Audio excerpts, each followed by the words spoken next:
ETF index mutual funds నేర్చుకుని stock మార్కెట్లో రాణించాలనుకుంటున్నారా? వెంటనే ఈ నెంబర్కి కాల్ చేయండి.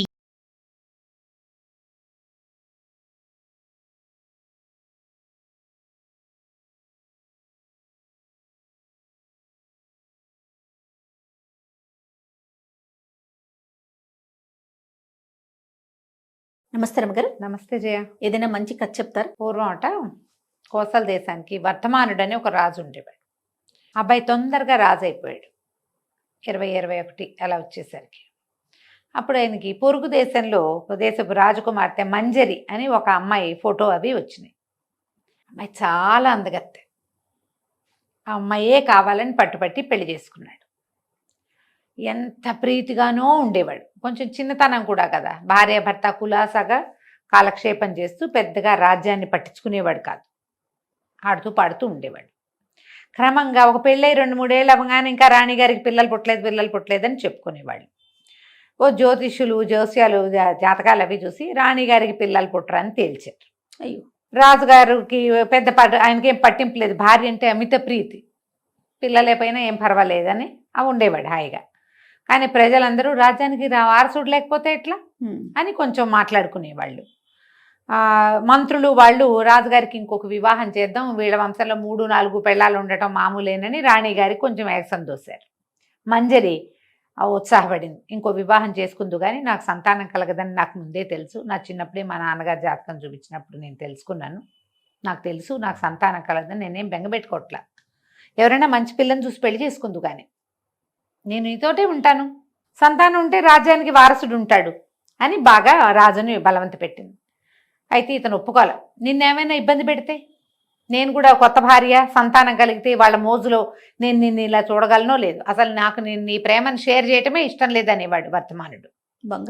బంగారు తండ్రి మనకి అలాంటి వాడు భర్తగా బంగారు తండ్రి, కొడుకుగా అయితే నచ్చడు.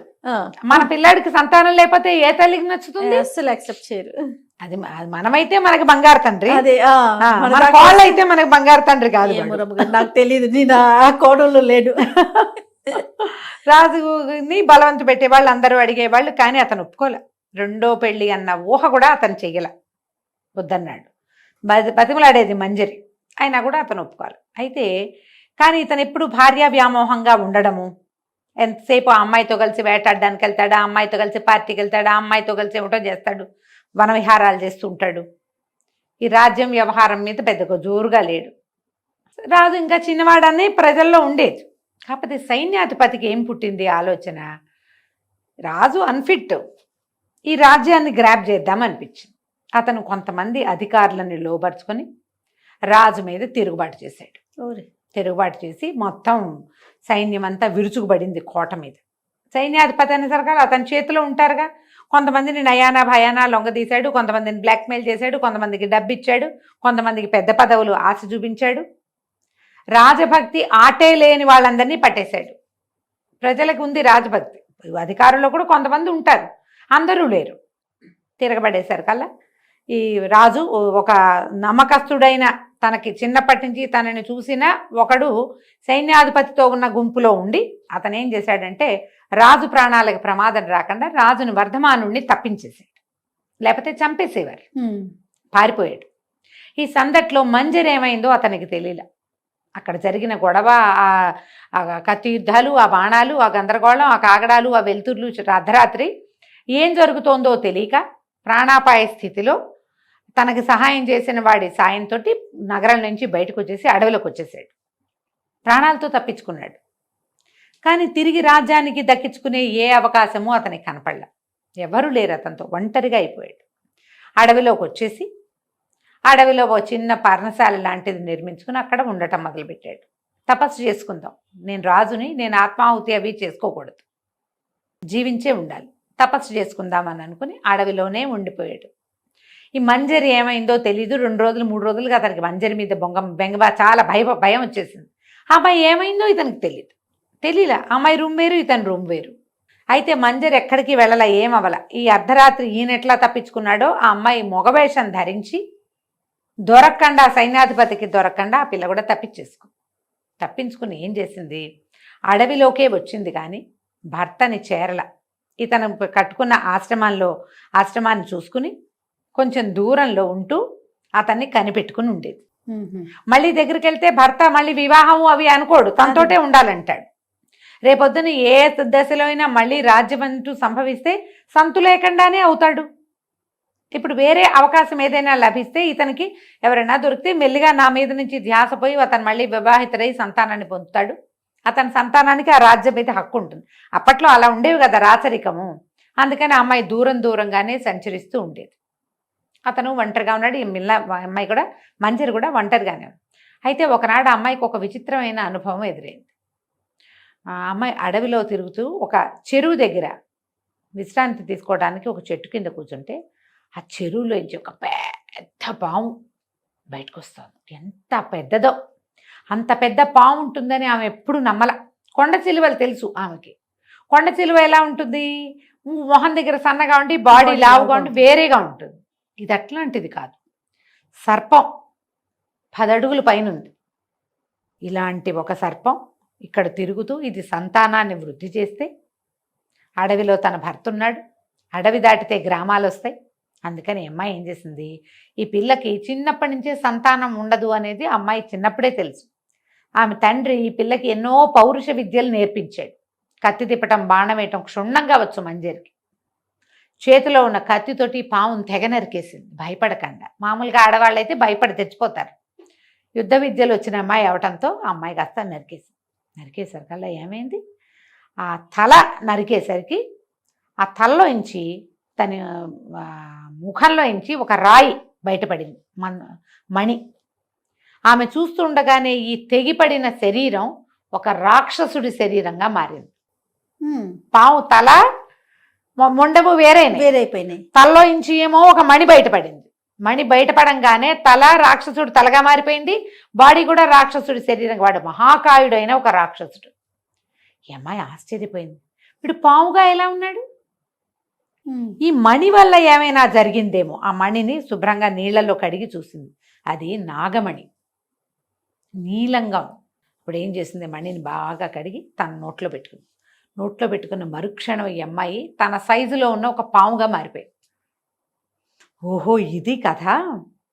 ఈ రాక్షసుడు తను సంచరించటానికి వీలుగా, ఇంత రాక్షస శరీరం అయితే అందరూ చూసేస్తారు, పావుగా అయితే చల్లగా చెట్ల చాట్ల నుంచి వెళ్ళిపోవచ్చు. బహుశా వీడు చెరువులో నుంచి వస్తున్నాడంటే చెరువులో వీడి నివాసం ఉందేమో చూద్దామని ఆ మణి నోట్లో పెట్టుకుని అందులోకి ప్రవేశించింది. చెరువు లోపలికి వెళ్ళేసరికి ఒక మందిరం కనపడింది. దానికి తలుపులు కనపడుతుంది. దానికి ఒక చిన్న ఇంత గవాక్షం లాంటిది ఉంది, కిటికీ లాంటిది. ఈ అమ్మాయి పాము శరీరం కదా, పాములాగా లోపలికి వెళ్తే లోపల నీరు లేదు, పెద్ద మందిరం అది. ఇంకా లోపలికి వెళ్తే లోపల ఎన్ని గదులు ఉన్నాయో, లోపల గదుల నిండా సంపదే. లోపలికి వెళ్తే ఒక చక్కటి అందమైన చిలకలాగా ఉన్న ఒక పిల్ల కూర్చుని ఉంది. ఈ పాము లోపలికి వచ్చేసరికి పిల్లకెవ్వమని కేకపెట్టి లేచి నుంచోగానే అమ్మాయి ఏం చేసింది, తన నోట్లోంచి మణిని బయట ఉమ్మేసి మనిషిగా మారిపోయింది మంజరి. ఈ అమ్మాయిని చూసి ఆశ్చర్యపోయింది ఆ పిల్ల. అమ్మాయి అడిగింది, మంజరి ఎవరమ్మా నువ్వు, ఇక్కడ ఎందుకున్నావు అంటే, ఒక రాక్షసుడు నన్ను ఎత్తుకొచ్చాడు, నిన్ననే నన్ను తీసుకొచ్చాడు, నన్ను పాము రూపంలోనే కనపడ్డాడు, నన్ను లోపల తీసుకొచ్చాడు, పెళ్లి చేసుకోమని అడుగుతున్నాడు. నేను పక్కనే ఉన్న వజ్రగిరి సంస్థానం రాజకుమార్తెని, సౌదామిని నా పేరు అనేసరికి ఈ అమ్మాయి చెప్పింది, మంజరి నువ్వేం భయపడద్దు, ఇక్కడి నుంచి వెళ్ళిపోదాం. మరి రాక్షసుడు వస్తేనో ఉంది అమ్మాయి. రాక్షసుడు ఇక రాడు, వాడిని చంపేశాను నేను, ఇక రాక్షసుడు రాడు. ఇందులోంచి బయటికి వెళ్ళాలంటే పాము రూపంతోనే బయటికి వెళ్ళగలరు. రాక్షసుడు ఏ మాయతోటి అమ్మాయిని తెచ్చిపెట్టాడు, ఆ తలుపు రాదు, అందులోంచి దూరి వెళ్ళాలి. వాడికి ఏ మాయ ఉండి తలుపు తీసాడో వీళ్ళకి తెలియదు. సరే, ఏం చేసిన అమ్మాయి అంత వజ్రాన్ని తన నోట్లో పెట్టుకుని ఆ మాయని పాముగా మారి బయటికి వెళ్ళి మళ్ళీ బయట నిలబడి ఆ రాయిని అప్పచెప్పి ఆ సౌదామిని కూడా పాములాగా అయ్యి బయటకు వచ్చేలాగా చేసింది. ఇద్దరు కలిసి చెరువులో ఈదుకుంటూ బయటకు వచ్చేసారు. ఈ అమ్మాయి మణి మంజరి దాచిపెట్టుకున్న అమ్మాయి ఈ అడవిలో ఇలా ముందుకు నడిచి వెళ్తే అక్కడ ఒక ఆశ్రమం ఉంది, అక్కడ ఒక మహానుభావుడు ఉంటాడు. నువ్వు వెళ్ళి ఆయనకి దండం పెట్టి నువ్వు ఫలానా దాని అని చెప్పి నీకు సహాయం చేయమని అడుగు. తను మంచివాడు, నీకు సహాయం చేస్తాడు. నిన్నెవరు తీసుకొచ్చారో చెప్పద్దు, దారి తప్పిపోయి వచ్చానని చెప్పు. ఒక రాక్షసుడు తీసుకొచ్చాడని చెప్పినా పర్వాలేదు, కానీ నా పేరు చెప్పద్దు, నేను ఒక స్త్రీ కనపడిందని అదని ఏం చెప్పబోక అని చెప్పి ఆ ఆశ్రమం దాకా, భర్త ఆశ్రమం దాకా, వర్ధమానుడి ఆశ్రమం దాకా ఈ సౌదామిని వెంబడి పెట్టుకు తీసుకెళ్ళింది మంజరి. తన దారిని తను వెళ్ళిపోయింది. ఈ పిల్ల ఏం చేసింది, లోపలికి వెళ్ళి తలుపు కొట్టేసరికి ఈయన ఆశ్చర్యపోయాడు. బయట తడిసిన బట్టలతో ఓ రాజకుమార్తె నిలబడి ఉంటాను చూశాడు అతను. ఎవరు ఏమిటంటే ఏమై కొంచెం ఆయన ఏమనుకుంది, ఒక మహానుభావుడు అంటే ఎవరో ముసలాయన అనుకుంది పిల్ల. తీరా చూస్తే ఓ 25 ఏళ్ళు ఉన్న రాజకుమారుడిలాగా కనపడుతున్నాడు అతను. బట్టలు పాతబడినాయి, కానీ ముక్కు మొహం బాగున్నాయి కదా. 25, 26 సంవత్సరాలు ఉన్నాయి అతనికి. తలుపు కొట్టి అయ్యి చెప్పింది, నేను వజ్రగిరి సంస్థానం రాజకుమార్తెని. అడవిలో దారి తప్పితే ఒక రాక్షసుడి మాయలో బంధించాడు, ఎవరో మహానుభావులు రక్షించారు, నన్ను మా ఇంటికి చేరుస్తారా అనేసరికి ఇతను సరేనని ఒప్పుకున్నాడు. అతను గుర్రం అతని దగ్గర గుర్రం మీద కదా పారిపోయి ఇచ్చాడు. ఆ గుర్రం మీద ఈ రాజకుమార్తెని ఎక్కించుకుని వజ్రగిరి సంస్థానానికి తీసుకుపోయాడు. ఎప్పుడు 3 రోజుల క్రితం తప్పిపోయిన రాజకుమార్తె ఇల్లు చేరేసరికల్లా ప్రజలంతా ఆశ్చర్యపోయారు. రాజుగారు బోళంతా స్వాగత సత్కారం చేసి వర్ధమానుడిని లోపల తీసుకుపోయి కుశల ప్రశ్నలు వేసి స్నానం పానం చేయించి మంచి బట్టలు పెట్టి ఇతని పేరు అది కనుక్కునేసరికల్లా ఆశ్చర్యపోయాడు. ఇదేంటండి ఇలా అయ్యారు, మీరు ఇక్కడే ఉండండి, మీరు ఇంకా అడవిలోకి వెళ్ళొద్దని కొద్ది రోజులు ఉంచుకున్నాడు. నా ఆతిథ్యం స్వీకరించండి, మా పిల్లని రక్షించి తీసుకొచ్చారు అని చెప్పి ఉంచుకున్నాడు. ఉంచుకుంటే క్రమంగా ఈ పిల్ల ఏం చేసేది, రోజు 2 పూట్ల వచ్చి ఈయన కుశలం కనుక్కొని ఆయన్ని సేవిస్తూ ఉండేది. మెల్లిగా ఒకళ్ళ మొహాలు ఒకళ్ళకి అలవాటు పడ్డాయి. ఈ రాజుగారు ఏమన్నాడంటే, మీ భార్య ఏమైపోయిందో తెలియదు కదా, మా అమ్మాయిని వివాహం చేసుకోండి, నేను మీ రాజ్యం మీ చేతికి దిగ కోసల రాజ్యం మళ్ళీ మీకు వెనక్కి వచ్చేలాగా నేను ఏర్పరుస్తానని అడిగాడు. అడిగేసరికి అతను కొంచెం ముందు వెనక ఆడాడు. కానీ ఈ పిల్ల చూపించే ఆపేక్ష, అమ్మాయి చాలా శ్రద్ధగా ఉండటం, మెల్లిగా మనుషులు అలవాటు పడితే ఇలాగే అవుతాయి కదా వివాహాలు. మెల్లిగా ఆ రాజకుమార్తెని, వజ్రగిరి రాజకుమార్తె సౌదామిని వివాహం చేసుకున్నాడు. చేసుకుని వాళ్ళతో పాటే అక్కడ ఉన్నాడు. ఆనుపాను చూసుకోవాలి, 2వ రాజ్యం మీదకి దండెత్తాలంటే వీళ్ళు అంది సైనిక బలం అది కూర్చుకోవాలి కదా, వీళ్ళు ఈ ఏర్పాట్లలో ఉన్నారు. ఇంతలో ఈ మంజరి ఏం చేసిందంటే ఈ వజ్రాన్ని నోట్లో పెట్టుకుని సర్పంగా మారి ఊళ్ళోకి వెళ్ళటం మొదలుపెట్టింది, నగరంలోకి. ఈ సైన్యాధిపతి రాజుగారు సరిగ్గా చేయట్లేదని ప్రజలకి న్యాయం చేయాలని తీసుకోలా, రాజ్యాన్ని సొంతం చేసుకోవటమే అరాచకంగానే ఉంది రాజ్యం. ఈ అమ్మాయి ఏం చేసింది, మెల్లిగా మంత్రులు సామంతులు తమకి అనుకూలంగా ఉన్న వాళ్ళని ఒక్కొక్కళ్ళని కలిసి ఇతని మీద తిరుగుబాటు చేయటానికి మాట్లాడి మాట్లాడి ఈయన వజ్రగిరి సంస్థానంలో ఉన్నాడని వాళ్ళకి ఆనుపాను అందించింది. దాంతో ఇక్కడి నుంచి కబుర్లు వెళ్ళినాయి వజ్రగిరికి. రాజుగా ఉన్నటువంటి సైన్యాధిపతి సరిగ్గా లేడని, అతని మీద మీరు ఎప్పుడు దండెత్తొచ్చినా మేమందరం సహాయం చేస్తామని ఇక్కడి నుంచి కబురు వెళ్ళేసరికల్లా వజ్రగిరి నుంచి ఒక చిన్న సైన్యాన్ని తీసుకుని రాత్రికి రాత్రి వచ్చేసాడు ఇతను. తెల్లవారేసరికల్లా ఈ అంతఃపురంలోకి ప్రవేశి, ఇప్పుడు కొత్తవాడికి కష్టం, రాజే అయితే అతనికి అన్నీ తెలుసు కదా, ఏ పక్క నుంచి వెళ్ళాలో ఏమిటో. అంతఃపురంలో ప్రవేశించి రాత్రే ద్వంద్వ యుద్ధంలో సైన్యాధిపతిని సంహరించేశాడు.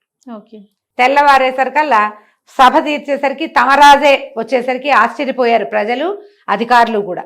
లోపలికి వెళ్ళేందుకు అన్ని రకాల సాధనాలు అమ్మాయి ఏర్పరిచి పెట్టింది. మొత్తం అంతఃపుర రక్షకులతోటి అందరితోటి మాట్లాడుకుంది, మొత్తం ఏర్పరిచింది అనమాట. అందరూ ఆశ్చర్యపోయారు, రాజు ఎట్లా వచ్చాడో, ఇంతకాలం తర్వాత ఆయన మళ్ళీ ఎలా రాగలిగాడు, సంవత్సరం పట్టింది ఈ ప్రోగ్రాం మొత్తానికి. ఏడాది తిరిగేసరికి మళ్ళీ తమ రాజు వచ్చినందుకు సంతోషించారు. మంజరి కూడా వచ్చేసరికి రాజు భార్యని కౌగిలించుకున్నాడు. నేను నీకు అన్యాయం చేశాను, ఒక అమ్మాయిని పెళ్లి చేసుకున్నాను అంటే నాకు తెలుసు, ఆ అమ్మాయిని నేనే పంపించాను నీ దగ్గరికి వివాహం కోసమే. అప్పటికే ఈ సౌదామిని గర్భవతి కూడా అయింది. దాంతో ప్రజలు సంతోషించారు, తమ రాజు వచ్చాడు, రాజు భార్య వచ్చింది, సంతానం కూడా ఏర్పడింది. రేపొద్దున అరాచకం అయ్యే భయం ఏమీ లేదు. హాయిగా సౌదామిని తెచ్చుకున్నారు. తర్వాత కాలంలో 4-5 సంతానం కలిగారు.